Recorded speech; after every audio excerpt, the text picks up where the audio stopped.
จะสมสมาคมจิตไม่เหมือนการการวิธีปนดาการปิจิจีประทามเลี้ยงขยมวันนะสมกรบหนึ่งจุดเบียบซัวสมดาแอดดำลงจุดเตียวเดี่ยวกันยะออกยะหลกๆใส่ในนิงกันยะนั่งตัวสนิทจนแต่งออกได้กำปงแต่ตามด้านตัวสนากับไซต์โต้การวิธีปนดาการปิจิปี Facebook เพจเพลย์การระบอบแกะยุทานปนดานี่เป็นดีพองได้จากตัวสนิทจนในไงนี้ได้การวิธีปนดาการปิจิกับบานดอมยกในประเทศระบอบสำคัญบุยเตียหายดำใบหมกใจดำไหลจีจุ่มแหนดังจูนดาวตัวสนิทจนได้การวิธีระบอบยืนเนี่ยไงนี้คือปราดสำคัญแต่เลยกระตับประกัดสารเปิดปนระบอบเนี่ยจะปนตามระบบสไวประกาศหายังตัวบานการจะรวมปีเวียกมันเกิดอยู่ปีรู้คือแอดดำมันดัดเอรัตนะประเทศนายกทานกรบกรองเนี่ยจะปนทมในอาแกนายกทานปนดาหนึ่งลูกทรงกุศลอนุประเทศนายกทานกรบกรองเนี่ยจะปนทมในอาแกนายกทานปนดาจะโดยเฉพาะดำใบเอาเชียบกันแต่จะบ้าเอาปีกระตับประกัดสารเปิดปนระบอบเนี่ยจะปนตามระบบสไวประกาศจะสมลูกเนี่ยจะรวมตามด้านตัวสนากับสายตอนนี้บานชราหนึ่งใจดำเล็กดำใบเอาตัวเศรษฐกิจดัดไตเตี้ยบานจะรวมตัวสนาปองได้จะนี่ขยมก็ส้มจุ่มเดียบจูนพองได้ทางขนมกัดอันไหนได้ลูกเนี่ยมีมาเตะหยบบอลจะจังประดาจีมาเตะหยบบอลดำใบก้าลมอ้อในการพิธีปนดาการพิจีลูกเนี่ยก็อาจจะร่วมตรงมาเตะอัมปีการพิธีตามระยะดำดอกจบได้กรมการเงียบบานได้จูในขนมแคปชั่นได้กำปงจะถวยกับสายตัวนี้จะรวมมือกับลูกเนี่ยไอสแกน QR code ในเรื่องแบนเดิมซับไซด์ระบบการพิธีบานพองได้จะโดยเฉพาะนำไปกับไม้คาดเปรียยูนี่ขยมก็ส่งกรบเป็นเชิงลูกๆสไลด์จะจุบจมวยหนึ่งเวียกมันก็จะอยู่เต็มปีดูกระบอกยังแต่มาดองจะส่งกรบจุ่มเรียบสู้แอดำดัดเอรัตนะหนึ่งลูกส่งกระสอจะ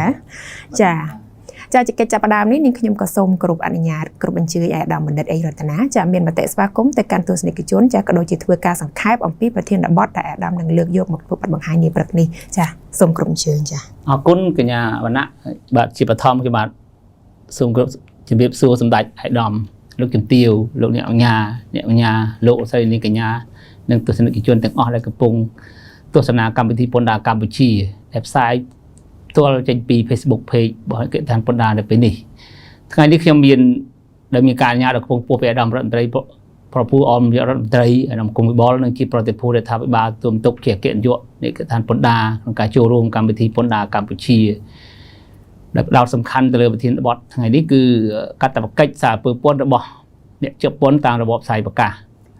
ใบใจจำเลยจำไหนดังเอาโดนใส่อันนั้นเป็นนี่ให้ประเทศบอสทั้งนี้ดิจิทัลอย่างที่ไงบ้างคือการตัดกิจเนี่ยจะปนตามระบบสายประกาศจึงมีในท่าคือกรุ๊ประดับแต่เลยกรุ๊ปประเภทปนต่างๆได้ทัดขนมระบบสายประกาศบาเฮ้ยในขนม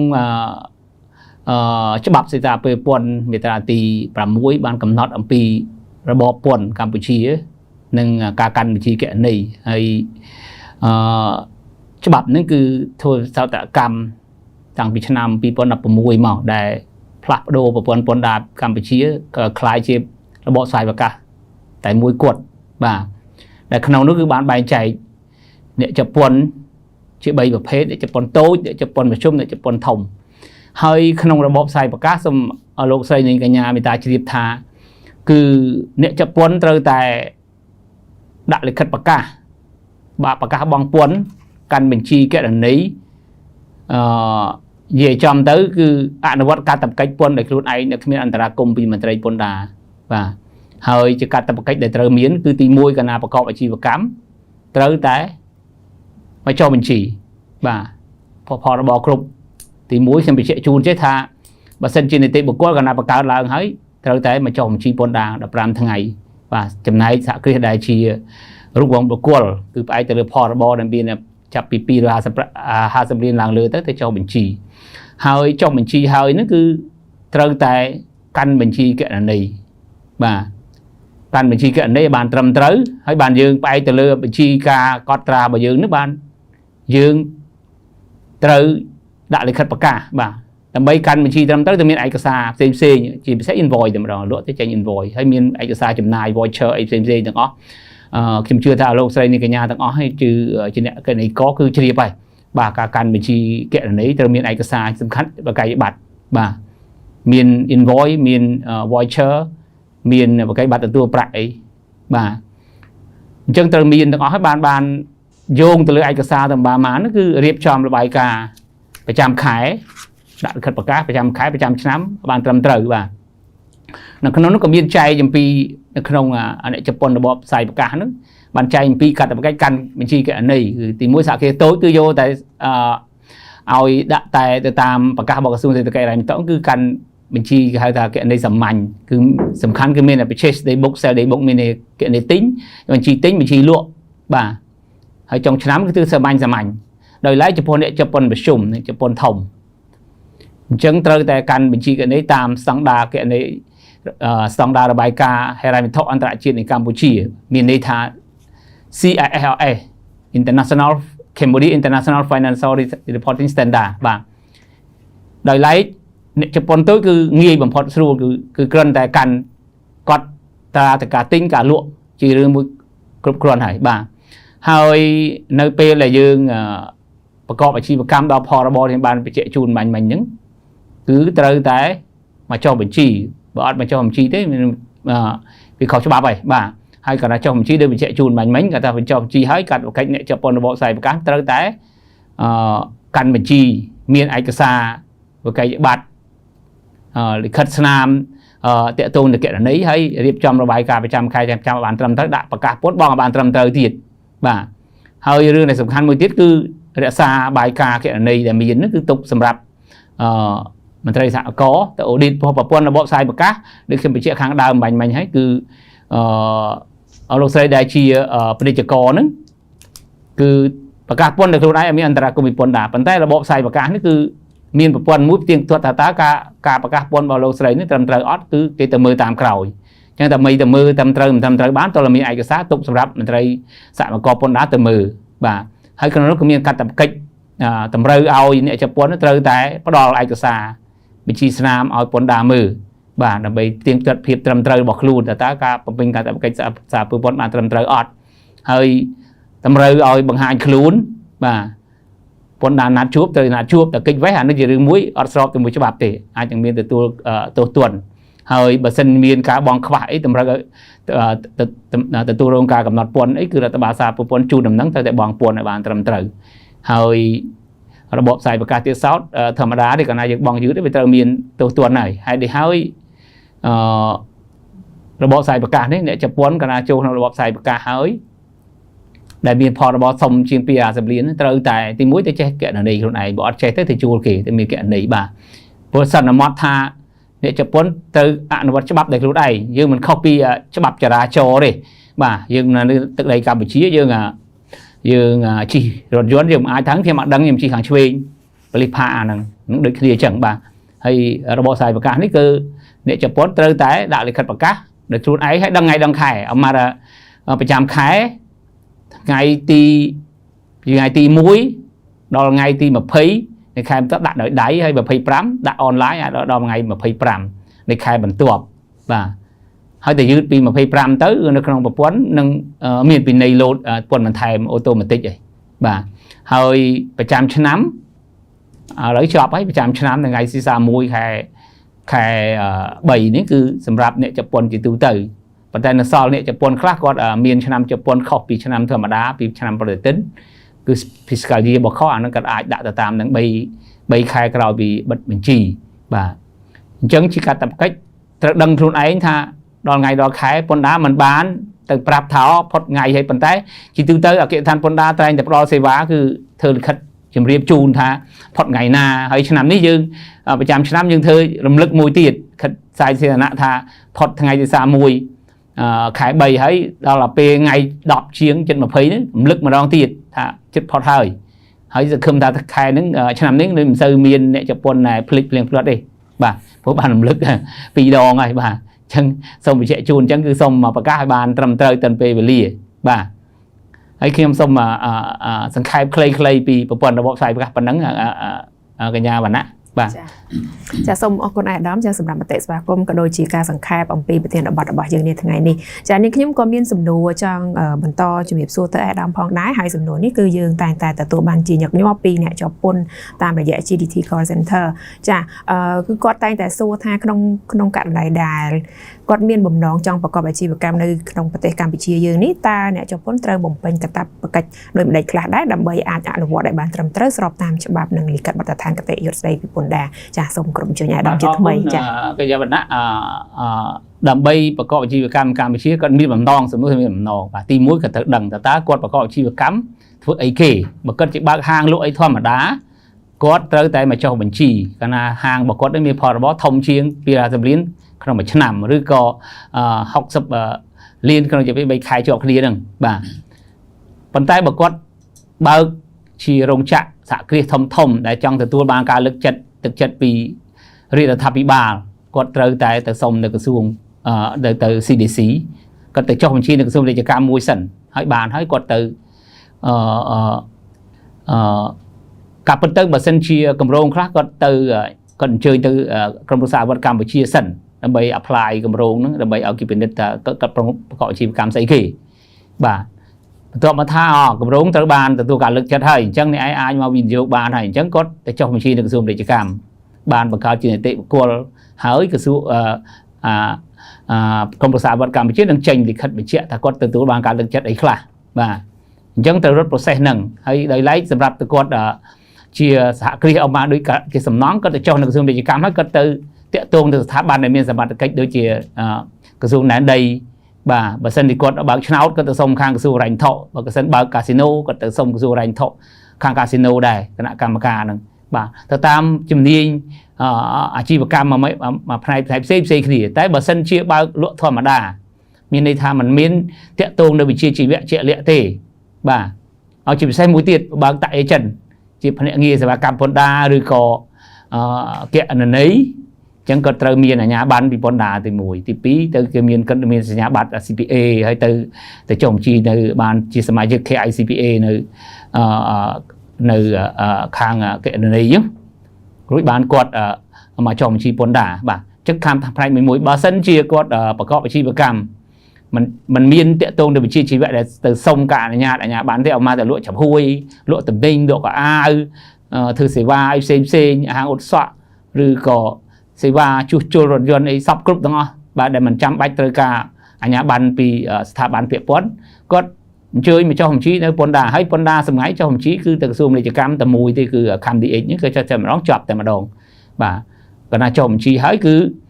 គាត់អាចប្រកបអាជីវកម្មបានហើយគាត់មានបង់បតង់មានអីនៅក្នុងប្រកាស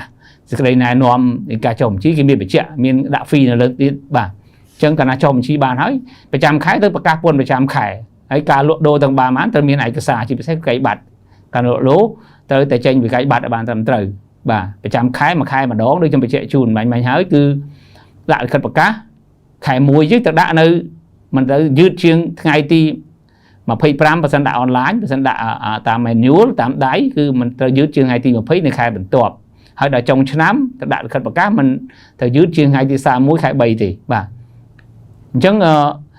យន្តការដែលត្រូវធ្វើបាទហើយបើសិនជាមានការចង់ឈប់អាជីវកម្មអីមានឈប់ខ្លួនឯងតែម្ដងហើយអាហ្នឹងត្រូវជាប់ពន្ធជាពាក្យបំណុលពន្ធគេនឹងគិតយើងតទៀតបតង់ក៏ត្រូវតែជាប់អញ្ចឹងបើចង់ឈប់បាទថារស់ស៊ីទៅមិនទៅមុខទេប្រកបអាជីវកម្មមិនទៅមុខទេទៅដាក់ពាក្យស្នើសុំសួរបួលបញ្ឈប់អញ្ចឹងអគ្គនាយកពន្ធដារមានយន្តការថាទៅពិនិត្យមើលតើការឈប់របស់យើងនេះមានបងពន្ធបងអីហើយនៅគេចេញលិខិតបញ្ជាក់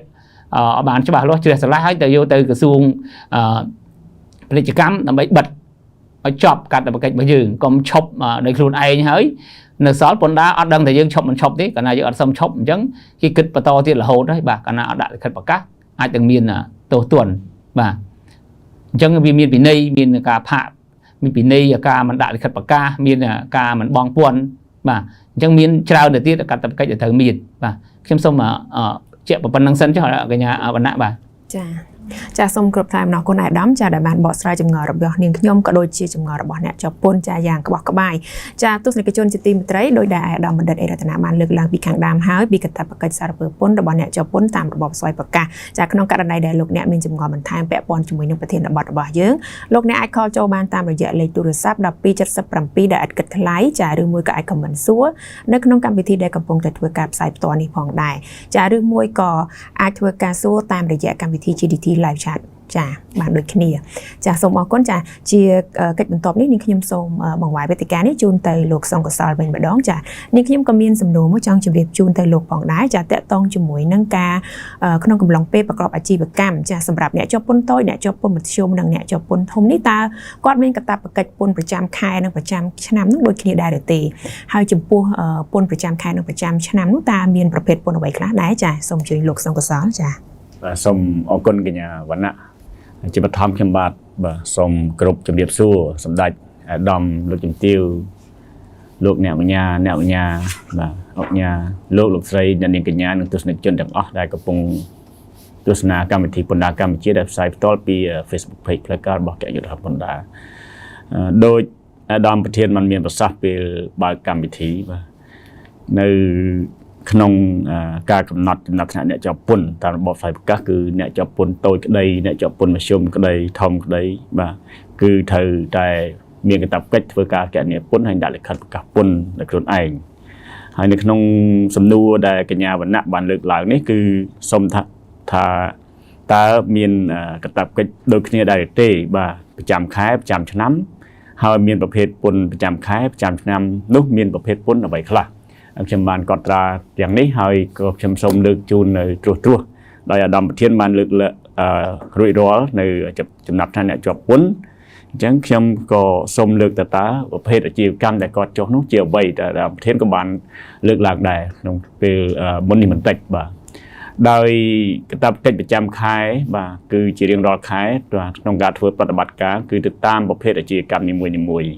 អញ្ចឹងបើសិនជាទូទៅបាទទោះបីប្រភេទអាជីវកម្មអីក៏ដោយគឺដើម្បីទទួលបាននូវប្រាក់ចំណូលអញ្ចឹងជាប្រភេទពន្ធប្រចាំខែគឺសម្រាប់អ្នកជាប់ពន្ធបាទជាទូទៅត្រូវតែបង់ប្រាក់ដោះពន្ធឬប្រាក់ចំណូលបាទ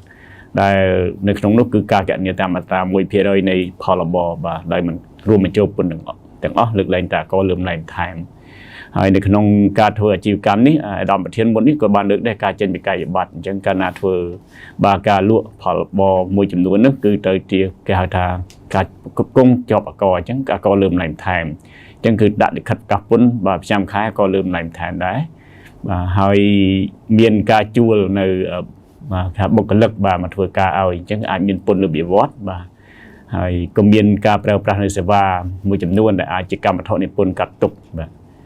ហើយអាជីវកម្មផ្សេងមួយចំនួននោះក៏អាចមានដូចជាសន្តាគារអញ្ចឹងបាទខ្ញុំសូមលើកថាឧបមាសន្តាគារមួយនេះគាត់អាចមានអកគេហៅថាអកស្នាក់នៅបាទហើយបើសិនជាសហគ្រាសដែលផលិតដែលអាដាមបានលើកមិញដែរនេះគឺ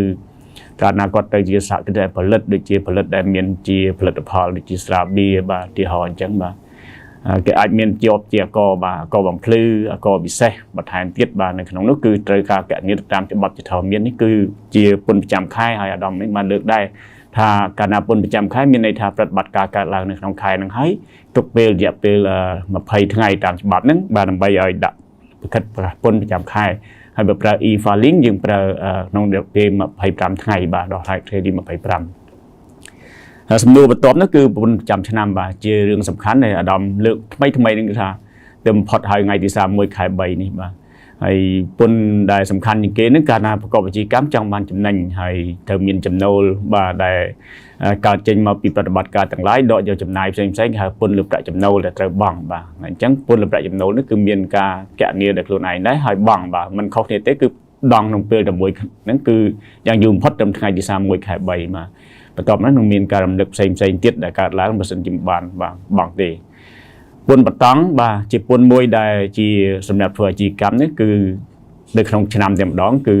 រាល់ឆ្នាំបាទព្រោះថាធ្វើសកម្មភាពត្រូវបង់ឲ្យរួចរាល់ដែរនៅក្នុងខែ3ការពិតគឺផុតហើយបាទថ្ងៃទី31ខែ3មានពន្ធបតង់ពន្ធទាំងសັບផ្សាយធ្វើថាសហគ្រាសផ្សេងមានពន្ធទាំងសັបផ្សាយពន្ធអចលនទ្រព្យពន្ធនយោបាយទាំងជូនបើសិនជាមានអាហ្នឹងគឺខ្ញុំមិនលើកជាគេថាទលាយទេដោយសារតែប្រភេទពន្ធនោះអាចកើតឡើងតែនៅពេលដែលគាត់មាននយោបាយទាំងជូនឬមួយក៏មានទាំងសັບផ្សាយត្រូវជាប់ពន្ធបាទរឿងដែលសំខាន់ហើយមានតែសួរមកនោះគឺគេហៅថាពន្ធបរមាដែលខ្ញុំតែងតែលើកថានេះនោះហើយពន្ធបរមានេះក៏គេគណនាប្រចាំឆ្នាំដែរប៉ុន្តែมันប្រកាសថាសហគ្រាសត្រូវតែជាប់ទេដោយសារតែអាដាមបានលើកឲ្យថាសហគ្រាសត្រូវកាន់កាប់បញ្ជីការគណនេយ្យបាទត្រូវកាប់ទៅតាមស្តង់ដារគណនេយ្យហិរញ្ញវត្ថុនៅកម្ពុជាបាទអញ្ចឹងបើសិនជាធ្វើអស់ហើយសូមធ្វើឲ្យបានត្រឹមត្រូវទៅតាមច្បាប់ទៅហើយយើងមានគេហៅថាការកាន់កាប់បញ្ជីការគណនេយ្យត្រឹមត្រូវដែលបញ្ជាក់ពីអគ្គនាយកដ្ឋានពន្ធដារអញ្ចឹងអត់មានជាប់ពន្ធបរមាទេហើយសហគ្រាសមួយទៀតដែលអាដាមបានលើកដែរគឺវិនិយោគបាទដែលគេហៅថាគម្រោងវិនិយោគមានលក្ខណៈសម្បត្តិគ្រប់គ្រាន់ហ្នឹងក៏រួចផុតពីកាតព្វកិច្ចពន្ធបរមាដែរកាលណាមានរបាយការណ៍បាទសាលនកម្មឯករាជ្យដែលបានដាក់ជូនបាទមកអគ្គនាយកដ្ឋានពន្ធដារ បាទសូមឆ្លើយតែខ្លីប៉ុណ្ណេះសិនបាទសូមអរគុណបាទ ចាសូមអរគុណលោកអនុប្រធានយុគឋានចាសម្រាប់ចម្លើយដល់កបោះក្បាយនេះចាដោយសារតែពេលនេះនាងខ្ញុំឃើញថាយើងមានការ call ចូលដូច្នេះសូមអនុញ្ញាតទទួលយក call តែម្ដងចាចាអាឡូជំរាបសួរ បានជំរាបសួរ ចាជំរាបសួរនាងខ្ញុំអនុញ្ញាតសូមស្គាល់ឈ្មោះនិងទីកន្លែងដែលបាន call មកផង បាទខ្ញុំឈ្មោះចម្រើនពីខាងក្រុមហ៊ុន Online Logistics ទៅ ចាលោកចម្រើនចាថ្ងៃនេះមានចម្ងល់អ្វីដែរពាក់ព័ន្ធជាមួយនឹងកតាបកិច្ច ជាដំបូងសូមជំរាបសួរលោកគ្រូអេងរតនានិងលោកប្រធាននាយកនុប្រធានយុវដ្ឋាននិងវិធីការនីបាទខ្ញុំមានសំណួរចង់សួរតាក់ទងជាមួយនឹងអនុលោមភាពគ្រូក្នុងករណីក្រុមហ៊ុនបានដាក់លិខិតដើម្បីស្នើសុំកម្រិតអនុលោមភាពតើក្រុមហ៊ុនត្រូវដាក់លិខិតដើម្បីស្នើសុំការកាន់កាប់បញ្ជីការគណនេយ្យត្រឹមត្រូវដែរទៀតឬទេគ្រូ ចាមានអ្វីបន្ថែមទៀតទេ ហើយចង់សួរថាតើភាពខុសគ្នារវាងអនុលោមភាពកម្រិតមាសប្រាក់ឬក៏សម្រិតហ្នឹងនឹងការកាន់កាប់បញ្ជីការគណនេយ្យត្រឹមត្រូវហ្នឹងវាមានអត្ថប្រយោជន៍នឹងភាពខុសគ្នាមិនពីហ្នឹងខ្ញុំរៀងដូច បាទ ចាអស់សំណួរឲ្យលោកមានឬក៏មានសំណួរអីបន្ថែមទៀតចា បាទខ្ញុំមានតែពីរហ្នឹង ចាសូមអរគុណសូមអញ្ជើញអាដាម បាទ ចា អរគុណលោកចម្រើនដែលបានសួរពីសំណួរទី1សួរថាតើការដែលចង់បានអនុលោមភាពឬការបញ្ជីត្រឹមត្រូវទៅដាក់លិខិតស្នើសុំ2ឬក៏1បាទសូមដាក់លិខិតតែមួយសេទាំង2មកទៅបានហើយបច្ចុប្បន្ននេះគឺយើងត្រូវចេញលិខិតបញ្ជាក់2បាទគឺមានអនុលោមភាពមួយហើយកាន់បញ្ជីត្រឹមត្រូវទៀតបាទហើយជាទូទៅគឺកាលណាទទួលបានការកាន់បញ្ជីត្រឹមត្រូវគឺអនុលោមភាពហើយបានទាំងពីរហ្នឹងហើយសំខាន់គឺជាការលើកទឹកចិត្តជំរុញឲ្យសហគ្រាសហ្នឹងគឺកាន់បញ្ជីបានត្រឹមត្រូវដូចខ្ញុំបានបញ្ជាក់ខាងដើមថាប្រព័ន្ធរបបស្វ័យប្រកាសគឺអ្នកចាប់ពន្ធប្រកាសពន្ធដោយខ្លួនឯងអត់មានអន្តរាគមន៍ពីមន្ត្រីពន្ធដារទេហើយក្រោយពីប្រកាសពន្ធអាច1ឆ្នាំ2ឆ្នាំ3ឆ្នាំគេតាន់ពន្ធដារនឹងបញ្ជូនមន្ត្រីទៅទៀងផ្ទាត់កាតព្វកិច្ចសារពើពន្ធរបស់លោកស្រីថាតើការប្រកាសត្រឹមត្រូវអត់ពីព្រោះយើងប្រកាសខ្លួនយើងនិយាយចំទៅអត់មានពន្ធដារទៅអន្តរាគមន៍ទេអញ្ចឹងដើម្បីឲ្យដឹងថាត្រឹមត្រូវគឺអគ្គដ្ឋានពន្ធដារបញ្ជូនមន្ត្រីសហគមន៍ទៅទៀងផ្ទាត់មើលគេសួរថាទៅទៀងមិនដឹងទៅបើសិនគេប្រកាសអាហ្នឹងឯងបានគេតម្រូវទៅច្បាប់គឺតម្រូវឲ្យមានកាន់បញ្ជីឲ្យបានត្រឹមត្រូវហ្នឹងកាលណាកាន់បញ្ជីត្រឹមត្រូវវាមានឯកសារការលក់វាត្រូវមានចេញ invoice ចេញ invoice ត្រូវមានយកមកកត់ត្រាទទួលលុយទទួលតាម bank បាទគឺមានធនាគារឯកសារធនាគារទទួល cash មាន cash book បាទហើយអ្នកណាអ្នកទទួលពេលណាថ្ងៃណាបាទចំនួនប្រមាណអញ្ចឹងគេទៀងផ្ទាត់មើលហ្នឹងបើសិនតែមើលទៅត្រឹមត្រូវទាំងអស់អាហ្នឹងគឺត្រឹមត្រូវហើយបើសិនអត់ទេនឹងមានរោងពន្ធបន្ថែមការផាកពិន័យអញ្ចឹងបាទគឺគុណសម្បត្តិដែលយើងកាន់បញ្ជីត្រឹមត្រូវនេះទី1គឺគេមិនសូវទៅ audit ញឹកញាប់ទេហ្នឹងបាទយូរទៅម្ដងហើយទី2បើសិនជាយើងមានស្នើសុំបបលសងអីគឺក្រោម500លានគេឲ្យលុយមុនហ្មងបាទគឺអត់ចាំទៅ audit សិនហើយបានឲ្យសិនហើយចាំទៀងទាត់តាមក្រោយបាទហើយសំខាន់នោះគឺរួច prepayment minimum tax ប្រចាំខែយើងបង់ 1% ដល់ចុងឆ្នាំទៅបើសិនជាយើងកាន់បញ្ជីមិនត្រឹមត្រូវគឺវាคลายអា 1% វាคลายជាពន្ធអបបរមាទៅរដ្ឋអត់ឲ្យទៅវិញទេអត់ឲ្យជាអនុទានទេតែបើសិនជាមានបញ្ជីត្រឹមត្រូវមានអនុលោមភាពបានល្អគឺទទួលបានការអនុគ្រោះគឺផ្ដល់អនុទានឲ្យសម្រាប់បើសិនជាយើងរកស៊ីខាតមែនគឺយើងយកទៅកាត់កងនៅឆ្នាំក្រោយទៀតជាដកពន្ធទៅត្រូវបង់ឆ្នាំក្រោយហើយអីបានអនុញ្ញាតពីព្រោះអីយើងពិតជាខត់ពិតជាប្រកាសពិតជាខាតមែនតែបើសិនជាអត់មានបញ្ជីត្រឹមត្រូវទេធ្វើម៉េចដឹងថាយើងវាខាតដល់ចំណេញអញ្ចឹងរដ្ឋាភិបាលថាបើបញ្ជីអត់ត្រឹមត្រូវទេគឺអត់សងទៅវិញទេអា 1% គឺយកដាច់តែម្ដងហើយអាចនឹងជាកម្មវិធីនៃការកំណត់ហានិភ័យថាគេប្រហែលជារស់ស៊ីខាតរហូតដល់ក៏អាជីវកម្មខាតរហូតអញ្ចឹងវាកម្មវត្ថុនៃសកម្មកម្មវាមានហានិភ័យហើយនឹងចេះសកម្មអាចញឹកញាប់បាទអញ្ចឹងយើងដឹងហើយលោកចម្រើនដឹងថាបងចម្រើនដឹងហើយថាកាលណាយើងប្រកាសមិនត្រឹមត្រូវអីយើងមានការធ្វើសកម្មញឹកញាប់ miền ai xã bằng cầm cái cột chạy từ khơi của ai cái kết buồn dương và hơi cái ai từ bên đất chi Islam dương tam cao thì chứ xong tao học lý xong người ta cần phải chia bàn trầm từ hơi bởi trong ban anh là làm phép bị chuyện nó cứ từ đại đại khát màu sana xong hơi sầm khăn để nó không chấm tay sầm khăn nó không sana xong anh là làm phép cứ miên là bài ca xã và cam ai cái đấy chỉ riêng môi sầm khăn và vì pro ấy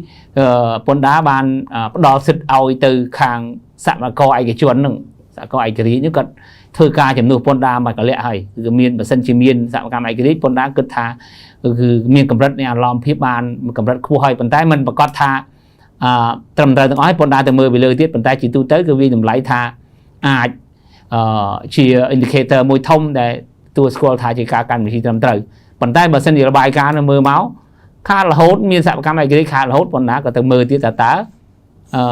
cả để thưa là bài ca xã cam ai cái máu về trầm trời ọt hay nè để thưa nó miên bị chỉ về trầm trời ọt ai cả này chăm bách kiện thành còn đã ai những tranh tới độ anh nhá ban đo nè để cần chi để tự tin và sân mới tới khơi thành nè để thưa mình chỉ ao nó cứ trẻ ta sẽ nhẹ màu ở ta bàn ấy cô luôn cùng đất được ca kích buồn và cô sống bỏ tới bên tích tiệm tôi mỗi ca là sống nắng giờ lại sống lại mà nên bây giờ là sống ăn lòng biết thời là sống cạn cặp chỉ càng này đây trong tới cho mỗi này bạn đã lấy cái bàn đấy bạn lúc chụp ra ở đây thì bạn để cho cái bao việc khăn để khắc yên pi đó nhưng xong ở cái vi làm lại từng pi mà bàn đấy bạn thầm đá cái sông mùi xây cái gì bạn cô sống thay mình tích tiệm tông cho mỗi nâng tầm rộng ai ra để tất cả nhóm khơi miền chuyển đổi mỗi tiệm tông cùng rủ bị cày bạn còn bùi cày bạn nắng tới thời gian cùng bùi cày bạn trong khỏi bùng phốt rồi gồm mình bà trong cái đấu cho khai thứ mấy bạn dù máu là mấy cái mưa khơi từ ta ca trình về cái bạn bao giờ miền là thịt ai thầm là lừa cái bắt trầm trời ọt cùng rủ cái bạn đã có vì miền minimum requirement ta miền ai thầm mấy khlaมีเทียบซ้ำอีกครั้งได้อาจแต่ตัวสกอร์ที่ใช้ประกายบัตรเมียนวัดตินสองข้างเนี่ยใส่ทานเนี่ยตินเนี่ยลวกแกกับบัตรกอให้เมียนบอดี้ยายมุกตุ่มนิ่งให้บำบัดวีทีเซให้ดังลุยสลบบ่าให้เมียนเลยแต่เนี่ยตัวโน้นเป็นสัญชีจำบัตรดาวเมียนทั้งออกปัจจัยในขนมกับรัฐปะมาเอาแต่กรุ๊ปเรียกขณะวิชัยในขนมกลุ่มรูcáiบัตรชีกลุ่มรูได้เกี่ยวกับปนดาเจนชุดยังแต่ตัวโยยปัจจัยเนี่ยจะป้นอาจเธอเลือกเป็นยังไงที่บัตรเทอมเพย์มันเอโอให้อาจดับบานปัจจัยตัว at least อย่างเขาเนี่ยก็เติมเมียนminimum กับรัฐปะมาในเรือเทียบซ้ำในเรือcáiบัตรหนึ่งบัตรตัวโยบานมาบ้านกูไอ้ส้มชอบสนุนเดี๋ยวต้มมวยเต็มใส่กิจกรรมบ้านchơi nhưng trong xu tiệm tông chỉ nói tha đôi chỉ công huấn còn là miền chỉ logo nó không có phí nhưng ở miền ban lực là trong công huấn nó càng cao ở kia khá là vậy anh đang chăm bách thử và cả pôn từ cái dụ than pôn đa và trăm năm đấy rồi gọi đấy mà sân chỉ ở miền nào cái khơi như đã không bật túc mấy cái pôn thế hả không mà chỉ chụp pro cái principal bà dương đã khá là mấy ao cái khơi mình chẳng này bạn cho ăn kết cuốn này là không office admin là mơ khơi thì đã chỉ có những ai chỉ đã slogan chỉ đã chỉ vision bỏ cầm hôn này anh kim kết cuốn này nó sẽ đáp tới một lực dương mơ tại bạn đã mà hàng cá rồi bị sập sai cái tháp này chỉ cam mới lạ trong lượng ní trong lượng tuần ban ở ta ở ban cho bạn nơiประกาศอะไรปีปนพระใส่ในกรรมเป็นเปียทำในกรรมมีในแต่ใส่cái lư cái khơiทำไมกินมันtinh rồiแต่พอยืมมายืมจะได้ในขนมสัตว์สัตว์มันchụp tiền năng anh mình thấy chụp buồn thì bà lúc chụp ra được ngày bà cô chạy ở nhóm vì muốn office nhóm nơi tỷ sản chắc ở dừng nơi chụp phơi hay dừng đặt là ở công huấn ở càng cao phần tay đầu pin đô một tỷ sản thấm mấy dừng nơi không ở kia dừng lên miền phơi ở càng cao hay cô bị muốn chụp ở cả chắc đầu pin không càng phơi đô mà công huấn thấm mấy để ở miền đặt phơi chắc dừng nơi để bạc cả hay đặt số rồi còn dừng chụp ở càng một tam nhom đấng thì nhom trăm ba cái xuông mà để cầm cái đấu á cái nào dương trồng chi cũng hỏi lực lạ bờ lông chụp ra ăn lực ôn chụp ra ăn lực là không cho bạp tiền là năng à ba để trồng chi không hôn là lẹ anh mi rồi xí cũng hỏi thời cho bạp tiền này chẳng đạp phá mùi tớiอย่างไรphá gì hào dưới đấy nè ba từ cầm hôn từ miền phá ba dạ vì muốn dương đặt plá cả nó dương nơi hàng cao giống dương đặt plá nơi hàng mục còn tại đó về lấy dương đồ mà office mấy plá những còn đặt là logo nó càng không càng khối cái lạnh counter bỏ cái gì chứ này បាទប៉ុន្តែធម្មតាទៅក្រុមហ៊ុនត្រូវមានផ្លាកណាចូលជីពន្ធដាក៏ត្រូវមានផ្លាកចុះពន្ធដាត្រូវអត់ឃើញណានឹងណាទេណាពួកយើងដាក់ផ្លាកក្នុងអញ្ចឹងពន្ធដារកមិនឃើញតែឋានក្រុមហ៊ុនក៏ប៉ុន្តែលើកយីហោអាហ្នឹងទៅមានយ៉ាងហោចឹងក៏មានផ្លាកយីហោមួយដែរហើយបើចុះបញ្ជីនៅក្រសួងពាណិជ្ជកម្មត្រូវតែមានផ្លាកយីហោលើកហើយទៅតាមច្បាប់តែខ្ញុំគិតណាចឹងលោកចម្រើនលើកទូចមួយបងម៉ែប្រហែលវាបន្តិចមួយហ្នឹងយ៉ាងហោក៏មានយីហោមួយដែរណាអត់លើកផ្លាកមាននេះតែយើងក្រុមហ៊ុនយើងមានបញ្ហាតែយើងគិតឲ្យគេឃើញ ផ្លាកលើគោvậy សម្ដៅចង់ដាក់នៅខាងក្រៅឬក៏មួយមិន ខាងក្រៅធម្មតាផ្លាកយីហោគេដាក់បាទនៅខាងក្រៅគេឃើញណាក្រុមហ៊ុនឈ្មោះអីគេមិនចឹង ប៉ុន្តែបើសិនជាការដាក់ផ្លាកនៅខាងក្រៅជាការដាក់បោះអាគារអាហ្នឹងវាអត់តាក់ទងមួយយើងឬមួយមិនធម្មតាអាគារគេជួលអញ្ចឹងគេមានជាន់មួយជាន់នេះគេមានជាន់ហ្នឹងមានក្រុមហ៊ុនអីខ្លះក្រុមហ៊ុនអីខ្លះអញ្ចឹងគេអត់ទេអានោះគ្រាន់តែសម្គាល់លេខទូចអាហ្នឹងអត់ជាប់មានផ្សាយពាណិជ្ជកម្មទេអានោះបាទអត់ជាប់ទេទូចអញ្ចឹងយើងមិនមានផ្សាយពាណិជ្ជកម្មគេសម្គាល់ថាជាន់ទីប្រមាណទូចអាខ្លះប៉ុណ្ណមិនមកទឹកផងហ្នឹងបាទអាហ្នឹងអត់ជាប់ទេអាហ្នឹងលោកចម្រើនអាហ្នឹងបាទ ចា បាទអរគុណច្រើនលោកចា បាទមានអីទៀតហើយអរគុណលោកចម្រើន ចាសូមអរគុណលោកចម្រើនចាសង្ឃឹមថាជួបគ្នាឱកាសក្រោយទៀតចាសូមអរគុណចាជំរាបលាចានេះខ្ញុំឃើញថាយើងមានcall មួយទៀតចាដូច្នេះសូមទទួល call សិនមុននឹងយើងឆ្លើយតប comment ចាសូមក្រុមការងារសម្រាប់សម្រួលលើ call ចា hello ជំរាបសួរចាជំរាបសួរនេះខ្ញុំសូមអនុញ្ញាតស្គាល់ឈ្មោះនិងទីកន្លែងដែល call មកផងបាទខ្ញុំឈ្មោះតារាខ្ញុំ call ពីចំការមនទៅចាលោកតារាពីខាងចំការមនលោកតារាថ្ងៃនេះមានចម្ងល់អ្វីដែរពាក់ព័ន្ធជាមួយនឹងប្រធានបទរបស់យើងចាសូមអញ្ជើញបាទមានសំណួរមួយចង់សួរវាគ្មិនទាំងពីរចាដោយសារខ្ញុំអត់ទៅដឹងច្រើនពីពុនអញ្ចឹងខ្ញុំចង់បើកពលនិធានមួយតែអត់ដឹងត្រូវតែបងប្អូនអីខ្លះផងចាហើយខ្ញុំបើកហ្នឹងលក្ខណៈថាពេលបដិដល់ល្ងាចហ្នឹងខ្ញុំបើកលក្ខណៈជារូបកាហ្វេកាទៀវធម្មតាហើយពេលយប់ហ្នឹងយើងមានលក្ខណៈជាតែក្លុកតិចតួចចាបាទតែអត់មានប្រគំតន្ត្រីទេយើងបើកលក្ខណៈទូចដែរហើយcònដាក់ភ្លេងតាម speaker តិចតិចចឹងណាចាបាទខ្ញុំចង់សួរវាគ្មិនទាំងពីរថាត្រូវបងប្អូនឯខ្លះដែរចាមានអ្វីបន្ថែមទៀតទេលោកតារាបាទតាមមានតែមួយហ្នឹងទេចាសូមអរគុណចាសូមគ្រប់អញ្ជើញអាដាមចាអរគុណលោកតារាបើមិញខ្ញុំបានបញ្ជាក់លោកសំកសលក៏បញ្ជាក់អំបញ្ញមិញឲ្យថាបើសិនជាប្រព័ន្ធពន្ធដារយើងរបបផ្សាយប្រកាសបើមានផលរបរចាប់ពី250លានក្នុងមួយឆ្នាំឬក៏60លានរៀល3ខែជាប់គ្នាយើងត្រូវចុះបញ្ជីតែបើតិចជាងនោះអត់បាច់ទេលោកតារាអត់បាច់បោះពន្ធទេគឺរដ្ឋាភិបាលលើកទឹកចិត្តនិយាយចំទៅ micro business គេហៅថាអាជីវកម្មដែលទូចណា micro ខ្ញុំមិនដឹងបកខ្មែរថាម៉េច micro គឺmicro ដូចអាគ្នាណាបាទភាសាខ្មែរថា micro អរ៉ាញ់ធំទូចបាទប៉ុន្តែ micro អរ៉ាញ់ធំមិនទូចទេណាធំប៉ុន្តែសម្រាប់ឲ្យអ្នកដែលទូចអញ្ចឹងបើសិនដល់លោកតារាមានបើកមិញខ្ញុំគិតថាលើសពី50លានហើយបើកលក់ពឹកឡើងផងមានស្ការក្លុកផងអីឡើងលក់ប៉ុន្តែគាត់ថាអត់មានភ្លេងទេ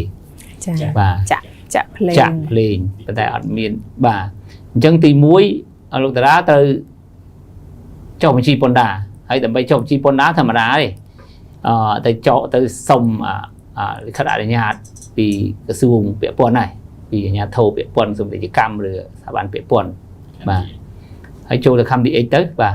ប៉ុន្តែសូមបញ្ជាក់អញ្ចឹងណាបើសិនជាអត់ទាន់មានលិខិតអនុញ្ញាតពីក្រសួងពាក់ព័ន្ធក៏ដោយក៏ពន្ធដារទៅចុះបញ្ជីកណ្ដាលមានផលរបរគ្រប់អីណាសូមបញ្ជាក់កន្លែងមិនមែនថាអី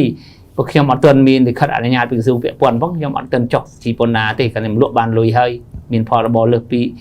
60លានរៀលក្នុង3ខែចុះគ្នាឬក៏250លានក្នុងមួយឆ្នាំហ្នឹងខ្ញុំអត់បាច់ចុះបញ្ជីទេព្រោះអត់ទាន់បានគេមិនទាន់ឲ្យលិខិតអនុញ្ញាតអត់ចឹងទេបាទកាលណាបកអាជីវកម្ម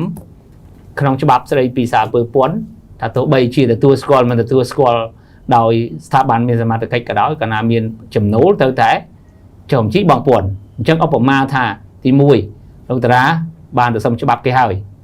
បាទអញ្ចឹងយកមកចូល KMDX ចុះបញ្ជីអនឡាញហើយមានគេឲ្យបងបតង់បងហ្វីតែបាទតិចតួចទេតែ$100ហើយបើសិនជានេះអាទូចដូចជា សាក់គេទូចដូចជាម៉ាន់ដូចជាម៉ាន់មើលខ្ញុំភ្លេចបាត់ហើយ20000នេះអី សេវាចំជី សាចំជី តិច តិចមួយបាទខ្ញុំអត់ចាំទេប្រហែលប៉ុណ្ណឹងនៅក្នុងសេវាកម្មនេះគេដាក់ស្រេចលោកតារាចុះបញ្ជីហើយត្រូវគេចេញលិខិតជូនហើយថាមានសពលភាពពីថ្ងៃណាហើយអញ្ចឹងពេលចាប់ពីបានចុះបញ្ជីហើយលោកតារាត្រូវតែដាក់លិខិតប្រកាសប្រចាំខែនៅសាខាពន្ធដារដែលលោកតារាប្រកបអាជីវកម្មតាំងនៅហ្នឹងប្រហែលនៅទូគោកមិញឯងអត់នៅចកាមូនបងនៅសាខាចកាមូនបាទប្រកាសប្រចាំខែដើម្បី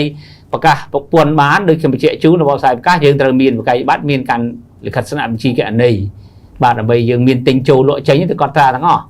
បាទហើយលក់ឲ្យអតិថិជនត្រូវមានបកាយប័ត្រហើយទិញពីគេត្រូវមានបកាយប័ត្រគាត់ត្រាបាទហើយរួចទៅសរុបមួយខែមានចំណូលមានចំណាយយើងបំពេញតាមអនឡាញក៏បានតាមដល់ដៃប៉ុន្តែសម្ងាយជាទូទៅគឺគេដាក់អនឡាញស្ទើរតែទាំងអស់ហើយបាទហើយយើងអាចមានរយៈពេលដល់25ថ្ងៃវាដាក់អនឡាញអញ្ចឹងសូមលោកតារាដាក់អនឡាញចុះហើយមកបងពន្ធប្រចាំខែបាទប្រចាំខែមួយខែអញ្ចឹងបងពន្ធវាអីខ្លះដើម្បីលោកតារាលក់មិញលោកតារាបញ្ជាក់ថាមានភ្លេងអត់ជាប់អកពិសេសទេបាទអញ្ចឹងទី1ដែលយើងលក់ឲ្យគេយើងជាប់មាន VAT បាទមាន VAT ណា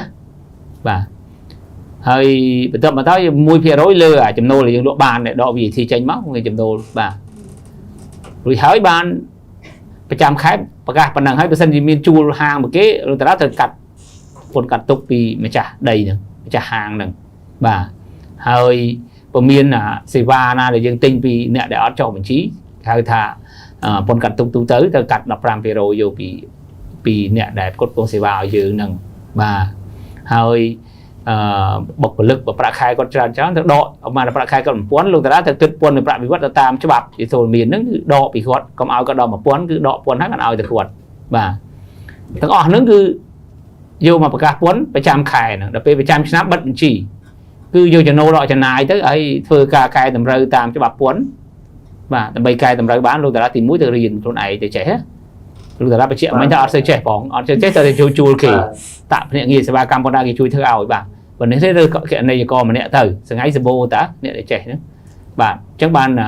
ធ្វើបញ្ជីកើតពួកគេនេះមិនសាមញ្ញប្រហែលទេដល់អ្នកបានរៀនមកធ្វើកើតបើយើងគ្រាន់តែប្រកបអាជីវកម្មយើងគ្មានពេលណាទៅគាត់អញ្ចឹងជួលគេមកបាទម្នាក់មកកាន់បញ្ជីទិញចូលលក់ចេញអញ្ចឹងគាត់ត្រាចំណូលចំណាយត្រឹមត្រូវបិទបញ្ជីចុងឆ្នាំយកមកដាក់ពន្ធដារបើមានចំណេញត្រូវបង់ពន្ធប្រាក់ចំណូលហើយដាក់ប្រចាំឆ្នាំហ្នឹងមិនត្រូវគេឲ្យដាក់ពីថ្ងៃ1ខែ1រហូតដល់ថ្ងៃ31ខែ3យ៉ាងយឺតផុតថ្ងៃ31ខែ3យកដាក់បើមានចំណេញបង់ពន្ធចំណេញទៀតបើអត់ទេគឺជាប់ត្រឹមប្រចាំខែដាក់តែបញ្ជីឲ្យគេមកជាប់តែប៉ុណ្ណឹងបាទមិញខ្ញុំបញ្ជាក់ជូនមិញបតង់ដល់ពេលយើងចុះបញ្ជីដំបូងទៅបង់បតង់ហើយពេលដាច់ឆ្នាំយើងឆ្នាំថ្មីមកទៀតយើងត្រូវបង់បតង់ទៀតពីថ្ងៃ1ដល់ខែ1ដល់ថ្ងៃ31ខែ3គឺត្រូវបន្លោះនេះត្រូវបង់បតង់ប្រចាំឆ្នាំម្ដងទៀតបាទប៉ុណ្ណឹងលោកតារាមានសំណួរអីផ្សេងទៀតទេមានតែប៉ុណ្្នឹងទេលោកគ្រូខ្ញុំចាបាទតាមលោកវិក្កាមរៀបរាប់មកចប់ពន្ធច្រើនដែរចឹងជិបអីខ្លះច្រើនលោកតារាមានអីខ្លះបាទមិញខ្ញុំក៏ต้องមាន VAT ផងកាត់ទុកផងវាវត្តផងបតង់ផងហើយបើមានប្រគំផ្លេងទៀតហើយជាប់អស់តែទៀតអូលោកតារាអញ្ចេះVAT យើងយកពីអតិថិជនទេគេឲ្យយើងឆាយពីអតិថិជនពន្ធកាត់ទុកយើងយកពីម្ចាស់ផ្ទះទេអត់មកជួលគេ 1000 លោកតារាឲ្យគេតែ 900 ទេយើងដក 10% យើងមកបង់ពន្ធជារដ្ឋអត់យកលុយយើងទេហើយបុគ្គលិកក៏ចឹងដែរបើយើងប្រាក់តែគាត់ 1000 យើងដកពីគាត់បាទយើងមកបង់មិនលុយមិនទឹកប្រាក់យើងទេបើតែ 1% prepayment ប្រចាំខែអានោះបានលុយយើងបាទហើយដល់ចុងឆ្នាំបាទយើងបង់តែ 1% ទេលោកតារាមកគីអាជីវកម្មទាំងអស់នោះយើងចេញលុយរបស់អាជីវកម្មយើងតែ 1% ទេបាទចាលោកតារាមានអីទៀតលោកតារាបានទេប៉ុណ្ណឹងច្បាស់ហើយយកលេខយកមកអរគុណច្រើនលោកវិក្កាមអរគុណចាសូមអរគុណចាបាទអរគុណជម្រាបអរគុណចាឃើញថាយើងមាន comment ច្រើនពី Facebook ចាដូច្នេះនាងខ្ញុំសូមទទួលយក comment សិនចា comment ដំបូងពី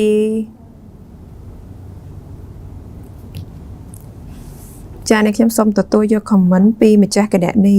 តារាវិឆ័យ អត្តភាពអ្នក call មកទៅបើយើងឆ្លើយ អត់មាន call ទៀតទេអាដាមចាអញ្ចឹងយើងទទួលយក comment សិនចាទទួល comment ពីម្ចាស់គណនីឈ្មោះតារាវិឆ័យចាលោកតារាវិឆ័យនេះគាត់ជាទស្សនិកជនរបស់កម្មវិធីពន្ធដារកម្ពុជាដែលគាត់អាសាសួរចាសូមជម្រាបសួរលោកគ្រូខ្ញុំមានសំណួរដែលតាក់ទងជាមួយនឹងកាតព្វកិច្ចអ្នកជាប់ពន្ធតាមរបបផ្សាយប្រកាសចំពោះការទិញ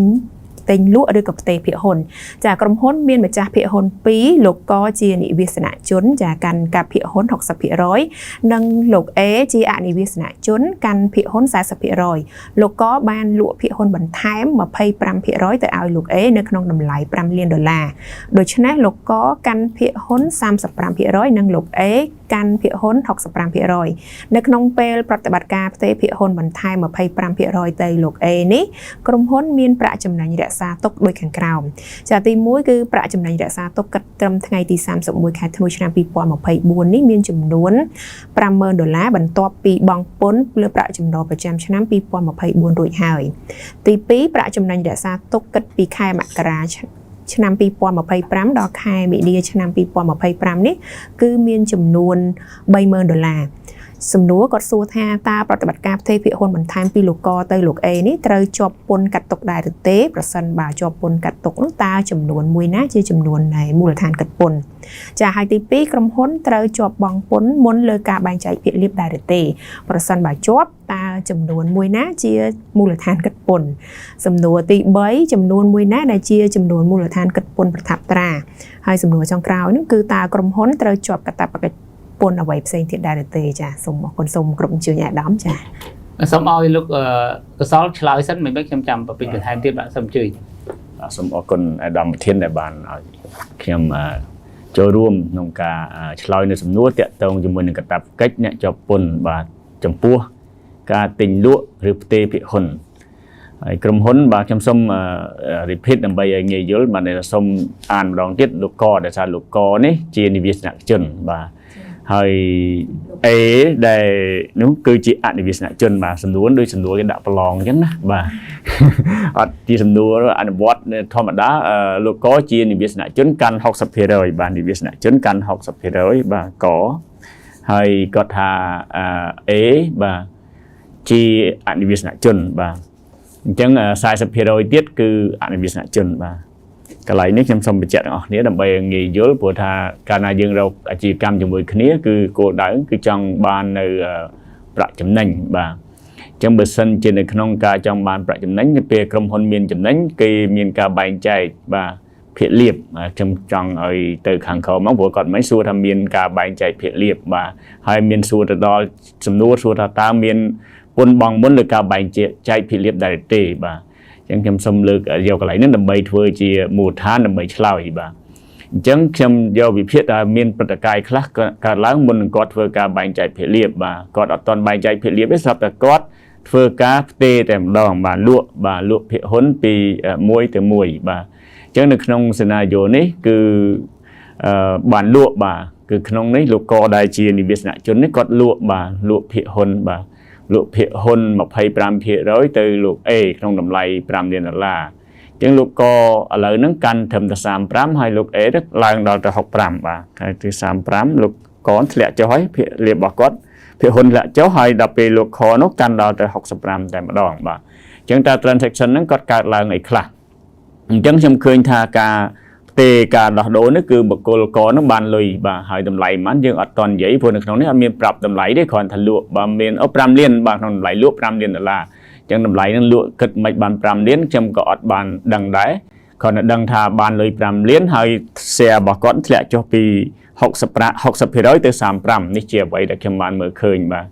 ហើយបន្ថែមទៅក្នុងប្រតិបត្តិការផ្ទេរភាគហ៊ុនបាទ25ទៀតក្នុងពេលប្រតិបត្តិការក៏ផ្ទេរភាគហ៊ុនបន្ថែម 25% ទៀតទៅលោកអេនេះក្រុមហ៊ុនមានចំណេញរក្សាទុកបានអញ្ចឹងនៅក្នុងប្រតិបត្តិការហ្នឹងគឺគាត់មានចំណេញរក្សាទុកបាទនៅក្នុងហ្នឹងអញ្ចឹងប្រហែលជាបារម្ភថានៅពេលដែលមានចំណេញរក្សាទុកអញ្ចឹងប្រហែលជាត្រូវមានជាប់ពន្ធអ្វីខ្លះបាទបើខ្ញុំគិតព្យាយាមណាបាទហើយប្រាក់ចំណេញរក្សាទុកហ្នឹងមិនមានតែប៉ុណ្្នឹងទេសម្រាប់គិតពីមករាដល់2025ខែមីនាមានចំនួន$30,000ថែមទៀតបាទអ ចឹងខ្ញុំសុំទៅសំណួរតើប្រតិបត្តិការផ្ទេរភាគហ៊ុនពីលោកកទៅលោក A ត្រូវជាប់ពន្ធកាត់ទុកដែរឬទេបើសិនបើមានជាប់ពន្ធកាត់ទុកតែចំនួនមួយណាជាមូលដ្ឋានពន្ធកាត់ទុកខ្ញុំសូមរំលឹកដែរថាពន្ធកាត់ទុកនេះគឺយើងទៅចែកពីការដែលចំណូលដែលត្រូវជាប់ពន្ធកាត់ទុកហើយនៅក្នុងការលក់ភាគហ៊ុនកន្លែងនេះខ្ញុំអត់ឃើញមានថាគ្រាន់តែផ្ទេរភាគហ៊ុនហ្នឹងទៅឲ្យមានកាតព្វកិច្ចជាពន្ធកាត់ទុកទេបានលុយណាបាទអត់មានទេអញ្ចឹងបើសិនជាពន្ធកាត់ទុកខ្ញុំសូមឆ្លើយថាมันមានពន្ធកាត់ទុកវាឆ្លើយដោយខ្លីបាទប្រតិបត្តិការនេះគឺផ្ទេរតែម្ដងប៉ុន្តែក្នុងការផ្ទេរនេះវាបានទៅជាតម្លៃមួយហើយប្រហែលជានៅក្នុងនេះគឺប្រហែលជាត្រូវជាប់ទៅពន្ធដែលបងអូនសួរខាងក្រោយនោះពន្ធប្រថាប់ត្រាបាទតែចំនួនពន្ធប្រថាប់ត្រាហ្នឹងគឺ 0.1% ហ្នឹងទៅលើតម្លៃមួយណាបាទតម្លៃមួយណាប្រហែលជាតិចអាដាមប្រធានអាចលោកបញ្ជាក់បន្ថែមព្រោះតម្លៃគិតពន្ធប្រថាប់ត្រាលើតម្លៃលក់តម្លៃទីផ្សារឬមួយក៏តម្លៃណាខ្ញុំអាចឲ្យអាដាមប្រធានជួយបន្ថែមនៅក្នុងនេះព្រោះថាក្នុងប្រតិបត្តិការលក់បាទហើយត្រូវជាប់កាតព្វកិច្ចពន្ធផ្សេងទៀតដោយសារតែពន្ធផ្សេងទៀតហ្នឹងខ្ញុំគិតថាប្រហែលជាបងអូនចង់សម្ដៅលើការបាទថាទិញលក់រវាងបុគ្គលនិងបុគ្គលបាទថាម្ចាស់ភាគហ៊ុនហ្នឹងយើងនិយាយបុគ្គលនិងបុគ្គលអញ្ចឹងបើតាមច្បាប់ថ្ងៃក្រោយទៅខ្ញុំមិនដឹងថានៅចេញប្រកាសចេញទៅហ្នឹងយើងអាចមានកាតព្វកិច្ចមួយគឺថាការលក់បានចំណេញពីហ្នឹងបាទចំណេញពីការលក់នឹងអាចជាប់ជាពន្ធបាទអាចថាពន្ធគេហៅថាខ្ញុំប្រើពាក្យសារមួយ capital gain ទីហោយ៉ាងចាស់តែយើងមិនទៅចែកទៅដល់ហ្នឹងទេខ្ញុំគ្រាន់ថាកាតព្វកិច្ចពន្ធមួយចំនួនកាលណាយើងលក់ទៅបានចំណេញគឺយើងអាចកើតនៅបន្ទុកពន្ធមួយចំនួនដែលត្រូវមានកាតព្វកិច្ចតែចាំមានការណែនាំអ្វីមួយទៀតយើងអាចបញ្ជាក់ច្បាស់ពីហ្នឹងថាតើយន្តការដែលបុគ្គលមួយបានទទួលចំណេញពីការលក់ share ហ្នឹងគាត់ត្រូវមានកាតព្វកិច្ចអីបាទហើយដោយលោក A នេះខ្ញុំបញ្ជាក់ថាអត់មានពន្ធកាត់ទុកលើការបែងចែកភាគលាភអីទេដោយសារតែលោក A ជារួមទោះបីមានការបែងចែកភាគលាភទៅឲ្យលោក A ក៏លោក A អត់មានត្រូវជាប់ពន្ធកាត់ទុកទៅលើការបែងចែកភាគលាភដែរព្រោះលោក A នេះជាសំទោសលោក A លោកកបាទសំទោសលោកកដែលគាត់ជាអ្នកលក់ណាបាទគាត់អត់មានបានទទួលចង់និយាយថាគាត់មានទទួលថាមាន retain earning ក្នុងនឹងមែនប៉ុន្តែនៅពេលដែលគាត់ធ្វើប្រតិបត្តិការទៅទោះបីគាត់ថាបែងចែកភាគលាភក៏អត់មានឃើញថាគាត់ត្រូវជាប់ពន្ធកាត់ទុកទៅលើ retain earning ទៅអីដែរដោយសារតែលោក A នេះតែតាមច្បាប់គាត់សំទោសខ្ញុំនៅតែលោក A ដោយសារតែ scenario A ចង់ថត A ហើយ B បាទលោកកបាទដែលជានិវាសនជនតាមច្បាប់យើងពន្ធកាត់ទុកគឺលើកឡើងចំពោះការបែងចែកភាគលាភកាលណាអ្នកទទួលភាគលាភហ្នឹងជា resident បាទជា resident តែអ្នកទទួលភាគលាភជា non resident វិញអាហ្នឹងបានជាប់ពន្ធកាត់ទុកបាទនេះជាអ្វីដែលខ្ញុំចង់ឆ្លើយទៅនឹងសំណួរបាទសំណួរបន្ទាប់ចុងក្រោយគេនេះខ្ញុំសួរថាតើមានត្រូវជាប់ពន្ធបង់មុនលើការបែងចែកភាគលាភដែរទេបាទស្អីសារតែពន្ធបង់មុនលើការបែងចែកភាគលាភនេះវាជាផ្នែកមួយសំខាន់ទៅលើពន្ធលើប្រាក់ចំណូលមានន័យថា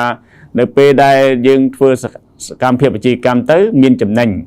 បើសិនជាមានចំណេញហើយបង់ពន្ធលើប្រាក់ចំណេញនៅក្នុងនេះបើយើងបង់ពន្ធលើប្រាក់ចំណេញហើយយើងអត់មានទៅគិតពន្ធបង់មុនទេបាទតែបើសិនជាយើងធ្វើនៅក្នុងឆ្នាំ2025ស្រាប់តែមិនទាន់បានប្រកាសពន្ធលើប្រាក់ចំណេញទេមិនទាន់បង់ពន្ធលើប្រាក់ចំណេញទេអញ្ចឹងចំនួនដែលនៅក្នុងច្បាប់យើងកាលណាយើងយកប្រាក់ដែលមិនទាន់គិតពន្ធលើប្រាក់ចំណេញទៅចែកឬមួយក៏ទៅចែកភាគលាភប៉ុន្តែនៅក្នុងនេះខ្ញុំមិនឃើញសិនណាយកចែកភាគលាភទេបាទចែកភាគលាភទេគាត់នេះទេប៉ុន្តែបើសិនជាករណីទី2ខ្ញុំមើលអត់ច្បាស់ដែរដោយសារតែ2025នេះចង់និយាយថា2025មានដែរយក30000ហ្នឹងទៅចែកនៅក្នុងការលក់នឹងដែរឬមួយយ៉ាងម៉េចខ្ញុំមិនមានសេណារីយ៉ូច្បាស់ដូចខ្ញុំថាអញ្ចឹងការប្រឡងគឺពិបាកកន្លែងហ្នឹងមួយដែរអញ្ចឹងបើសិនជាប្រាក់កាលណាយើងយកទៅបង់មុនបានន័យថាមិនទាន់បង់ពន្ធលើប្រាក់ចំណេញផងតាមច្បាប់គេឲ្យយើងយកលុយដែលទទួលបានដោយបុគ្គលហ្នឹងយកទៅចែកនឹង 0.8 ហើយបានធ្វើការបង់មុនលើការបែងចែកភាគលាភអញ្ចឹងទៅប៉ុន្តែនៅក្នុងនេះខ្ញុំអត់ឃើញសេណារីយ៉ូនឹងកើតឡើងទេបាទសូមអរគុណអាដាមធានបើសិនជាខ្ញុំខ្វះខាតសូមជួយបន្ថែមបាទអរគុណលោកកសលហើយសូមឆ្លើយបន្ថែមទាក់ទងលោកតារាវិឆ័យដាក់សំណួរលំហាត់ឲ្យគ្រូឆ្លើយទៅបងមិនមែនសួរសំណួរទេហ្នឹងដាក់លំហាត់បាទប្រឡងគ្រូហ្មងឯហ្នឹង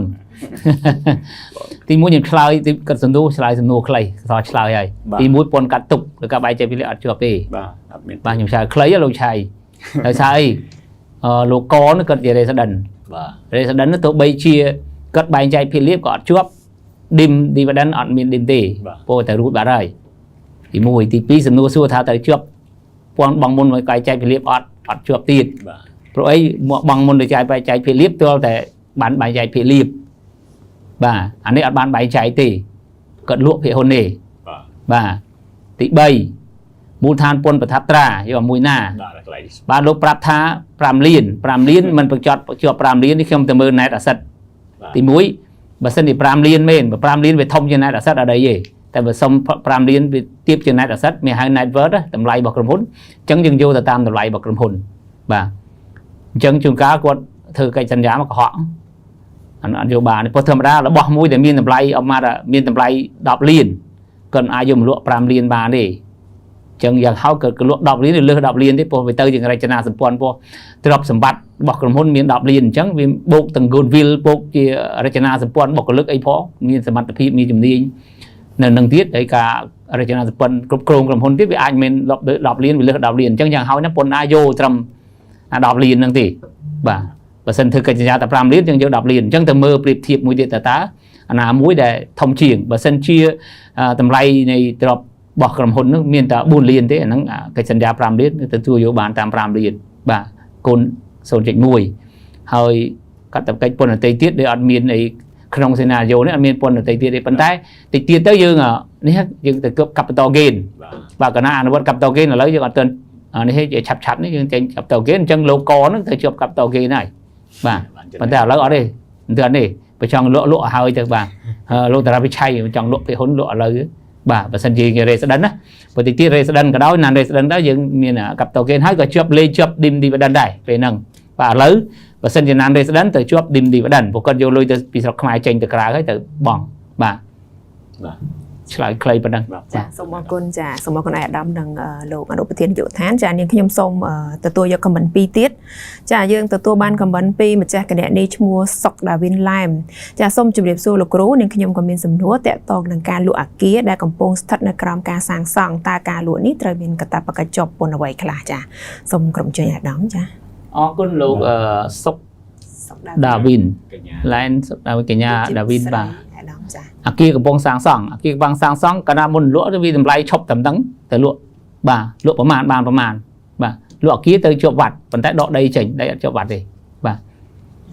សាងសង់ឬមិនទាន់សាងសង់អត់សំខាន់ទេការដែលលក់គឺបានលុយប្រមាណលក់ជាក់ស្ដែងបានប្រមាណហើយយើងដកដីចេញទៅអគារទៅជាប់វត្តហើយដីអត់ជាប់វត្តទេបាទកញ្ញាដាវីនសុកដាវីនបាទខ្ញុំហើយមួយទៀតកណាលក់ទៅយកផ្ទេកម្មសិទ្ធិអាចចំណាក់ទ្រព្យកន្លែងនេះហើយចង់សួរត្រូវបង់ 4% អាហ្នឹងបាទទៅលក់អគារត្រូវតែបង់ 4% លើតម្លៃប៉ុន្តែតម្លៃអគារនេះគឺយើងយកទៅតាមបញ្ជីនៃកំណត់របស់ក្រសួងសេដ្ឋកិច្ចហិរញ្ញវត្ថុដែលមានតម្លៃគេហៅថាផ្ទេតម្លៃគិតពន្ធប្រថាប់ត្រាហ្នឹងបាទអញ្ញើបាទជួយដោយសារតែសំណួរនេះខ្ញុំខ្លាចកញ្ញាសុកដាវីនលោកទៅពេលអាដាមប្រធានឆ្លើយចេះប្រហែលជាគិតថាអគារនេះជារបស់សហគ្រាសក្នុងរបបផ្សាយប្រកាសព្រោះយើងកំពុងនិយាយពីកាតព្វកិច្ចអ្នកជាប់ពន្ធតាមរបបផ្សាយប្រកាសតែខ្ញុំមើលសំណួរនេះដូចជាសំណួរតាក់ទងនឹងអគារខ្លួនឯងផ្ទាល់ណាបើសិនជាអគារគាត់ពងសាងសង់គាត់លក់អានឹងផ្ទេដែលអាដាមប្រធានលើកមិញហើយយើងគិតគូរពីរឿងពន្ធបាការផ្ទេនឹងពន្ធប្រថាប់ត្រានឹងសុំសំណួរឲ្យច្បាស់កាលណាយើងអត់ច្បាស់យើងអាចធ្វើឲ្យយើងអាចឆ្លើយដោយសារតែច្រឡំតែជាប់ VAT ពេលលក់ទៀតព្រោះថាគាត់អត់ចុះបញ្ជីផងអត់មាន VAT ទេតែបើសិនជាសហគ្រាសនឹងគាត់កាន់កាប់អគារនឹងហើយគាត់ចុះបញ្ជីអគារនឹងទុកសម្រាប់លក់អានឹងពេលលក់នឹងគឺដោយអាដាមប្រធានបានបញ្ជាក់អញ្ចឹងត្រូវគិតកាប់កិច្ច VAT ដែរបាទខ្ញុំចង់ចូលរួមប្រទេសបាទច្រឡំខ្ញុំច្រឡំបាទដោយសារប្រធានបទថ្ងៃនេះគឺរបបផ្សាយប្រកាសបើសិនជាសុកដាវីនអត់មានក្រុមហ៊ុនមានរបបផ្សាយប្រកាសទេគាត់មានអគារខ្លួនឯងលក់អានោះបងតែពន្ធប្រថាប់ត្រាទេផ្ទេពីហ៊ុន 4% តែប៉ុណ្្នឹងទេប៉ុន្តែដោយសារប្រធានបទខ្ញុំឆ្លើយមិញវាខ្ញុំទៅចង់ទៅរបបផ្សាយប្រកាសថាកញ្ញាដាវីនលក់អគារកំពុងសាងសង់របស់ក្រុមហ៊ុនបានខ្ញុំបញ្ជាក់ជូនទៅឆាយវត្តឆែអីណាតែបើសិនជា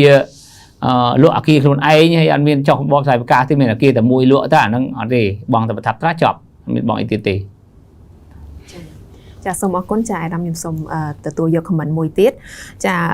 យើងទទួលបាន comment ពីម្ចាស់គណនីឈ្មោះគង់កំហៀកចាសូមជម្រាបសួរលោកគ្រូខ្ញុំមានសំណួរខ្លះដែលតាក់ទងនឹងការប្រកាសពន្ធប្រចាំខែសម្រាប់ក្រុមហ៊ុនកម្រៃជើងសារដឹកជញ្ជូននៅពេលដែលយើងទូទាត់លុយទៅឲ្យដៃគូដឹកជញ្ជូនដែលជារូបវ័ន្តបុគ្គលតើយើងត្រូវមានកាតព្វកិច្ចពន្ធកាត់ទុកពីគាត់ដែរឬទេចាសូមអរគុណចាសូមក្រុមជួយអាដាមចាខ្ញុំអរគុណកញ្ញាគង់គំហៀកគង់កំហៀកដែលបានសួរថា ประกาศประจำขายกำพ้นมีกำไรเชิงสาและจินจูนหายแต่จูลขี่แต่จูลรถยนต์แต่จูลมันโชว์ใบแต่จูลวินัยเจ้าของบัญชีที่จังสู้จังไงบ่าที่รวนก็โจนเนี่ยเจ้าของบัญชีจังcái nhà từ tại cắt túc pi nè bàn cho bệnh chi nâng bàn cứ dương chú bà sân chia chú rồi doan mau từ tôi không trời hai thì phi là dương vô mà bạn luôn ấy những đọc here rồi cắt tục tại bà chân chú chỉ xử vi hai thì phi là cái báo ở dương cái đất ở dương ấy đang ở dương đang tại bằng lôi ở kế đập ram here rồi bà chấn ảnh nó chỉ chùm nai bà dương hơi rồi tới ban dương cầm ray để chạy và to tại tệ chuẩn chia xe va để dương từ tôi bàn tệ chuẩn ấy dương từ chạy vặt để thầm mà đà dương tới cái độ co để thiết ở lộ đó chấm nai thì dương bằng ở đường một cuốn nằng bà chân hay đấy ban dương tới con cả túc bị pro một cuốn nó ọt bán trong bệnh chi tay và sân chia lúc một cuốn nó có cho bệnh chi bằng cuốn đài cần nơi là bộ xài và cá đá để chụp cuốn tôi cái đôi để chụp cuốn mà xung cái đôi chụp cuốn thông cái đôi chân cái nhá kim hiệu cầm hiện nó mình chăm bách cả tục tê mỗi con ban và cả bảo cuốn hơi anh ấy khi em lực lá một pi rụt vần bọc quần đấy cứ mình mới chia sẻ cái rụt vần bọc quần này chỉ bọc quần để ăn bàn cho hồng chi ấy anh ấy cắt tục bị con ăn bàn bằng cuốn bây giờ ăn cắt bị con ăn bàn bằng cuốn này cắt tập cách nhẹ để mình chấm nấu và gọi chỉ một cam chết bằng cuốn mà chấm lại lấy thả từ cắt tục và chua rồi dọn đách đập thì rồi tại bờ sân chia hai này pin là lừa cái đất ở dương thải trách nó đập ram thì rồi cha xong ở con này đám cha đời xa tại pe về lìaរបស់យើងក៏ទីបញ្ចប់ហើយដូច្នេះនេះខ្ញុំក៏សូមគ្រប់អនុញ្ញាតបញ្ចប់កម្មវិធីសំណួរចម្លើយតែត្រឹមប៉ុណ្ណេះសិនចារៀងលើសមកថ្ងៃអាដាមចាមុននឹងបញ្ចប់កម្មវិធីនេះនាងខ្ញុំក៏សូមគ្រប់អញ្ជើញអាដាមបណ្ឌិតអីរតនាសាជាថ្មីចាដើម្បីមានមតិផ្ដាំផ្ញើក៏ដូចជាថ្លែងអំណរគុណទៅដល់ទស្សនិកជនដែលបានទស្សនាកម្មវិធីរបស់យើងក៏ដូចជាចូលរួមសួរសំណួរនៅក្នុងកម្មវិធីតាំងពីព្រឹករហូតមកដល់ពេលនេះផងដែរចាសូមគ្រប់អញ្ជើញអាដាមចាបាទជាថ្មីម្ដងទៀតខ្ញុំបាទសូមគោរពជម្រាបសួរនិងគោរពថ្លែងអំណរគុណចំពោះការចំណាយពេលវេលាដែលមានតម្លៃរបស់សម្ដេចឯកឧត្តមលោកជំទាវលោកអ្នកអង្គញាលោកអញ្ញាលោកអស្រីនាងកញ្ញានិងទស្សនិកជនទាំងអស់ដែលបានតាមដានកម្មវិធីពន្ធដារកម្ពុជាថ្ងៃនេះហើយអរគុណទស្សនិកជនដែលបានសួរសំណួរយ៉ាងច្រើនបាទហើយសង្ឃឹមថាតាមរយៈការឆ្លើយរបស់យើងខ្ញុំទាំងពីរនាក់នេះគឺផ្ដល់ជាចំណេះដឹងបន្ថែមសម្រាប់អស់លោកស្រីនិងកញ្ញាយើងទៅបំពេញកាតព្វកិច្ចប្រកាសពន្ធតាមរបបផ្សាយប្រកាសនេះបានកាន់តែត្រឹមត្រូវហើយខ្ញុំគិតថាប្រមាណសំណួរមិនទាន់អស់ទេច្រើនណាស់ពន្ធដារមានរឿងច្រើនទៀតប៉ុន្តែបំពេញបន្ថែមបើយើងខ្ញុំឆ្លើយកម្មវិធីដល់តាំងពី12នេះបើសិនវាមិនទាន់អស់ទេបាទយើងនឹងជួបទៀតហើយមានមួយគ្មិនបន្តទៀតបាទហើយកិច្ចឋានពន្ធដារក៏មាននៅ website ដែរបាទនៅបាទអញ្ចឹងសង្ឃឹមថាតាមរយៈចំណេះដឹងបន្ថែមនេះគឺលោកស្រីនឹងអនុវត្តកាតព្វកិច្ចរបបផ្សាយប្រកាសនេះកាន់តែល្អប្រសើរបងប្អូនបានត្រឹមត្រូវជៀសវាងការទទួលរងកពិន័យហើយយើងខ្ញុំជាអនុវត្តនេះគឺតែអនុវត្តតាមច្បាប់បើសិនជាប្រកាសមិនគ្រប់គឺច្បាប់តម្រូវពិន័យបើអត់ពិន័យទេយើងខុសបាទអញ្ចឹងមិនមែនចង់ពិន័យប្រមាណទេព្រោះពិន័យក៏មិនសូវសប្បាយចិត្តទេបាទប៉ុន្តែអត់ដឹងធ្វើម៉េចទេយើងជាអ្នកអនុវត្តបើសិនជាបងមិនគ្រប់គឺវាត្រូវច្បាប់តម្រូវឲ្យពិន័យឯងបើសិនជាអត់ច្បាប់អត់គ្រប់អត់ពិន័យchứអត់មានណាបងទេបាទពីពន្ធដារអត់ចង់បងក៏ត្រូវបងវាជាកាតព្វកិច្ចទៅបងបាទហើយសូមសង្ឃឹមថាទៅមុខទៀតអនុវត្តបានល្អហើយជម្រាបដែរថាការអនុវត្តច្បាប់កម្រិត N វាមានការកើនឡើងច្រើនបច្ចុប្បន្នប្រជាពលរដ្ឋជាធុរកិច្ចទាំងអស់នោះបានយល់ដឹងហើយបានប្រកាសពន្ធកាន់តែល្អប្រសើរត្រឹមត្រូវហើយទាន់ពេលវេលាទៀតហើយចូលរួមបងប្អូនដើម្បីបានថវិកាកសាងជាតិទាំងអស់គ្នាសូមជាថ្មីម្ដងទៀតសូមគោរពជូនពរសម្ដេចឯកឧត្តមលោកជំទាវអ្នកអង្គញាលោកស្រីនាងកញ្ញាទាំងអស់ក្នុងឆ្នាំថ្មីខាងមុខឆាប់នេះសូមប្រកបរបស់ទួលទានទទួលបានជោគជ័យគ្រប់ប្រកិច្ចនិងសូមទទួលបានពុទ្ធបកោទាំង4ប្រការគឺអាយុវណ្ណៈសុខៈពលៈកំបីគ្រាឡើយនិងសូមជូនពរ Happy New Year ចានេះខ្ញុំក៏សូមគោរពថ្លែងអំណរគុណដល់អាដាមបណ្ឌិតអេងរតនាចានិងលោកសង្កុសលដែលបានចំណាយពេលវេលាដ៏មានតម្លៃក្នុងការចូលរួមជាវាគ្មិននៅក្នុងកម្មវិធីរបស់យើងតាំងពីដើមរហូតដល់ពេលនេះចាទស្សនិកជនជាទីមេត្រីនេះខ្ញុំក៏សូមជម្រាបជូនផងដែរថាចំពោះរណតិយោបល់របស់លោកអ្នកដែលយើងខ្ញុំមិនទាន់បានឆ្លើយតបជូននៅក្នុងកម្មវិធីនៅថ្ងៃនេះក្រុមការងារ GDT Call Center នឹងឆ្លើយតបជូននៅពេលដែលបញ្ចប់កម្មវិធីចានេះឆ្លៀតក្នុងឱកាសនេះដែរនេះខ្ញុំក៏សូមជម្រាបជូនផងដែរថាកន្លងមកនេះគឺមានជនខិលខូចមួយចំនួនបានក្លែងបន្លំជាមន្ត្រីពន្ធដារហើយចុះទៅប្រមូលប្រាក់នៅតាមទីតាំងអាជីវកម្មរបស់លោកអ្នកដោយមិនប្រើប្រាស់នៅឯកសណ្ឋានមន្ត្រីពន្ធដារនិងមិនមានលិខិតបញ្ជាបេសកកម្មចាដូច្នេះសូមលោកអ្នកមេត្តាប្រុងប្រយ័ត្នហើយដើម្បីពិនិត្យបញ្ជាក់ថាបុគ្គលនោះដែលចុះទៅទីតាំងអាជីវកម្មរបស់លោកអ្នកគឺពិតជាមន្ត្រីពន្ធដារពិតប្រាកដមែននោះគឺលោកអ្នកអាចធ្វើការ scan ទៀងផ្ទាត់បានសម្គាល់ខ្លួនមន្ត្រីរាជការពន្ធដារនិងលិខិតបញ្ជាបេសកកម្មតាមរយៈកម្មវិធី GDT Check and Track របស់អគ្គនាយកដ្ឋានពន្ធដារសម្រាប់កម្មវិធីលោកនេះដែរលោកអ្នកអាចទាញយកមកប្រើប្រាស់ពី App Store ឬមួយក៏ Play Store ដែលលោកអ្នកអាចប្រើប្រាស់នៅក្នុងទូរស័ព្ទដៃបានចាដូច្នេះក្នុងករណីដែលលោកអ្នកបានជួបនៅជនខិលខូចដោយដែលនាងខ្ញុំបានរៀបរាប់ជូនខាងលើនេះចាសូមមេត្តាសហការផ្ដល់ព័ត៌មានមក GDT Call Center តាមរយៈលេខទូរស័ព្ទ 1277 ដែលឥតគិតថ្លៃចានឹងអាចជូនដំណឹងទៅអាជ្ញាធរមានសមត្ថកិច្ចដែលនៅជិតដើម្បីចុះអន្តរាគមន៍ភ្លាមៗតែម្ដងចាសូមអរគុណចាមុននឹងបញ្ចប់កម្មវិធីនាងខ្ញុំតាំងនាមឲ្យក្រុមការងាររៀបចំកម្មវិធីពន្ធដារកម្ពុជាក៏សូមគោរពថ្លែងអំណរគុណយ៉ាងជ្រាលជ្រៅចំពោះទស្សនិកជនដែលបានចំណាយពេលវេលាដ៏មានតម្លៃក្នុងការតាមដានទស្សនាកម្មវិធីតាំងពីដើមរហូតមកដល់ចប់នាងខ្ញុំសូមគោរពជូនពរលោកអ្នកទទួលបាននូវសុខភាពល្អមានកម្លាំងពលំមាំមួននិងទទួលបាននូវជោគជ័យគ្រប់ភារកិច្ចការងារចានាងខ្ញុំវណ្ណៈលោកអាដាមបណ្ឌិតអេងរតនាលោកសង្កសលនិងក្រុមការងារសូមអរគុណនិងសូមជម្រាបលា